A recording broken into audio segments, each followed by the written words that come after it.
जोहार। आज के झारखंड मुख्य समाचार में आपका स्वागत है।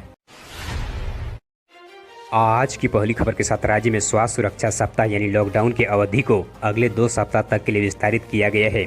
अब यह 27 मई के प्रातः 6 बजे तक के लिए प्रभावी रहेगी। 16 मई की सुबह 6 बजे से पूर्व जारी प्रतिबंधों के अतिरिक्त कई नए प्रतिबंध को भी शामिल किया गया है। राज्य के मुख्यमंत्री हेमंत सोरेन की अध्यक्षता में कल देर शाम तक चली आपदा प्रबंधन प्राधिकार की बैठक में इस पर सहमति बनी है। राज्य के मुख्य सचिव सुखदेव सिंह के हस्ताक्षर में आपदा प्रबंधन विभाग के द्वारा राज्य में 27 मई तक के लिए लॉकडाउन की अवधि को विस्तारित करने का आदेश जारी किया गया है।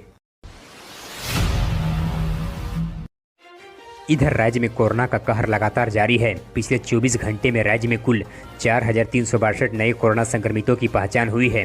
वहीं कुल मिलाकर 8,361 मरीज स्वस्थ भी हुए। वहीं राज्य भर में कुल पिछले 24 घंटे में 97 मरीजों की मौत भी हो गई है। इस प्रकार से कुल मिलाकर राज्य में कुल सक्रिय कोरोना संक्रमितों की संख्या 50,000 के आंकड़े को पार कर गई है।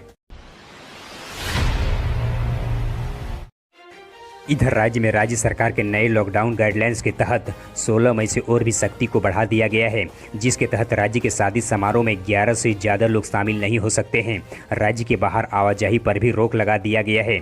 निजी गाड़ियों के आवागमन पर पाबंदी लगा दिया गया है।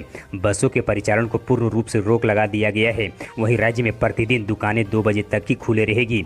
किसी अन्य राज्य से प्रवासियों को वापस आने के लिए कोरोना नेगेटिव का प्रमाण पत्र दिखाना अनिवार्य होगा।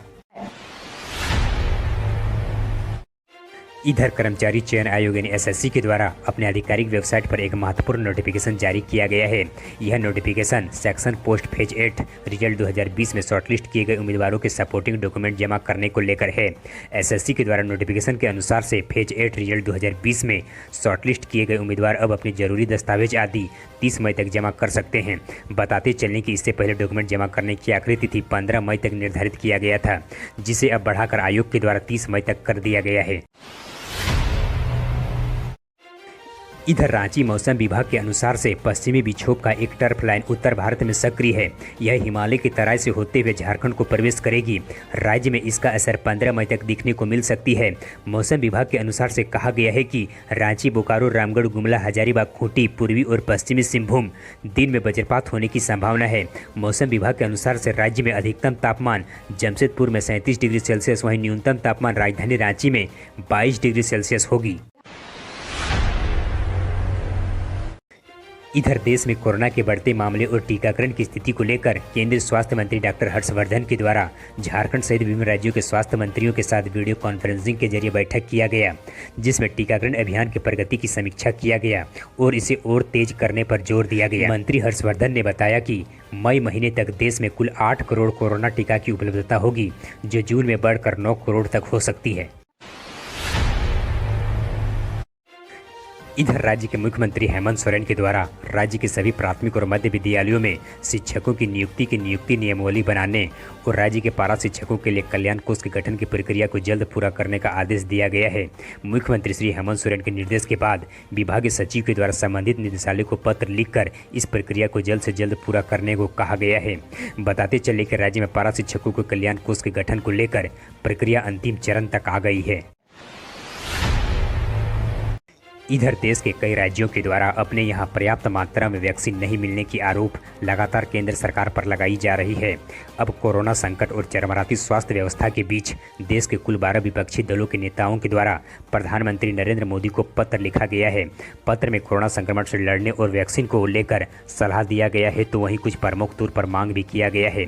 इसमें महत्वपूर्ण देश भर में वैक्सीन को फ्री करने और सेंट्रल विस्टा के जारी काम को रोकने और इस पैसे को स्वास्थ्य सुरक्षा में खर्च करने एवं को हर माह 6,000 रुपये देने की मांग केंद्र सरकार से किया गया है।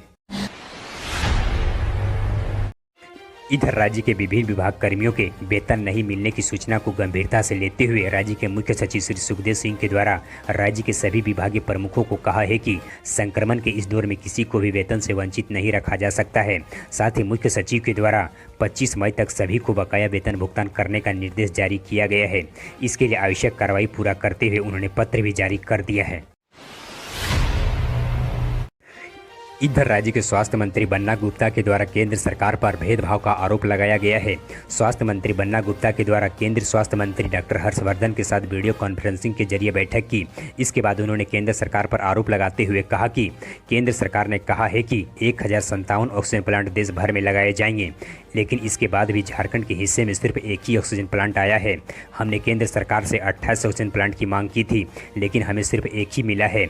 इसके अलावा बन्ना गुप्ता ने कहा कि राज्य सरकार के द्वारा केंद्र से 6000 सिलेंडर की मांग किया गया था, लेकिन इसके बाद भी केंद्र सरकार के द्वारा झारखंड को सिर्फ 90 सिलेंडर ही उपलब्ध कराए गए हैं। इधर राज्य के कृषि मंत्री श्री बादल पत्रलेख के द्वारा एक बड़ा ऐलान किया गया है। अपने ऐलान में उन्होंने कहा कि मानसून से पहले राज्य के किसानों को खाद और बीज उपलब्ध कराया जाएगा। दुमका जिले के जरमुंडी प्रखंड सभागार में पदाधिकारियों से बैठक के दौरान उक्त बातें कही। साथ ही कृषि मंत्री ने कहा कि इस वर्ष राज्य के किसानों को मानसून प्रवेश करने के पहले ही बीज और खाद उपलब्ध कराया जाएगा। राज्य के किसानों को सरकार के द्वारा प्रदत्त रियायती दर पर कृषि यंत्र भी उपलब्ध कराई जाएगी। इस दिशा में काम करने को लेकर राज्य के सभी प्रखंड विकास पदाधिकारी को निर्देश भी जारी कर दिया गया है। इधर राज्य में कोरोना का कहर लगातार जारी है। इस बीच झारखंड में सियासत भी अपनी उफान पर है। सत्ता और विपक्ष के बीच जुबानी जंग तेज है। ताज़ा मामला आरजेडी सुप्रीमो लालू प्रसाद यादव के बड़े बेटे से जुड़ा हुआ है। बताते चले कि रिम्स रांची के आधिकारिक ट्विटर अकाउंट से बिहार के पूर्व स्वास्थ्य मंत्री और राजद नेता तेज प्रताप यादव के ट्विटर को रिट्वीट करने को लेकर विवाद शुरू हो गया। इस पर झारखंड बीजेपी नेताओं ने अपनी आपत्ति जताई।